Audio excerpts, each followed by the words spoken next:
David Katzmeyer from CNET here, and this is Panasonic's TCP65WT600. This is a 65-inch LCD TV, and it's Panasonic's first with 4K resolution. That means this gigantic screen has 4 times the number of pixels as a standard 1080p TV.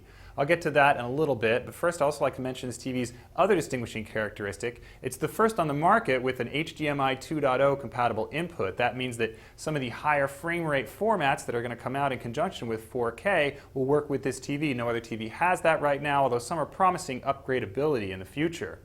In addition to that 4K HDMI and a display port that's 1.2 compatible, this set has 3 standard HDMI inputs, 3 USBs, and an analog input. The styling on the WT600 stands out as well. You've got a silver bezel around the edge, relatively thin. You've also got a unique ribbon-style silver stand here. It doesn't allow the TV to swivel, but all told, the real impression is lots of silver. One thing that I did find pretty chintzy, though, on the bottom there's a little piece of plastic that makes the TV, again, look a little bit cheaper than it should for such an expensive television.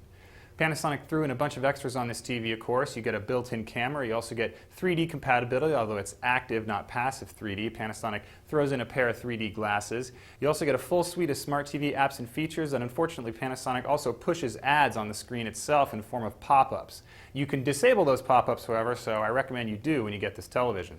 Another extra on the WT600 is a pair of remotes. There's a standard clicker with a bunch of buttons and a touchpad-based remote with just a few. One of the advantages of the touchpad remote is that you can use the built-in web browser a lot easier. Panasonic also touts 4K resolution on the web browser, but in practice we really didn't find that made much of a difference. And that's the story with 4K in general on this TV at this size. When we pitted it next to a 65-inch 1080p TV and sent it essentially the same sources, one in 4K, one in 1080p, it was really hard to tell the difference. It was also hard to tell the difference when we sent both TVs standard 1080p sources from a Blu-ray, and again, since 4K sources are so rare, you're mostly going to be feeding this TV 1080p for the foreseeable future. Aside from resolution, this TV delivers a pretty good picture, although not quite as good as some of the better LCDs we've tested. Its black levels were pretty good, but there was some blooming that we saw.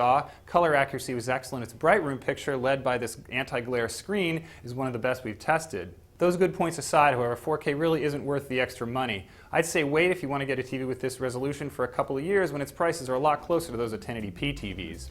That's a quick look at Panasonic's WT600 4K 65-inch LCD TV. I'm David Katzmeyer from CNET.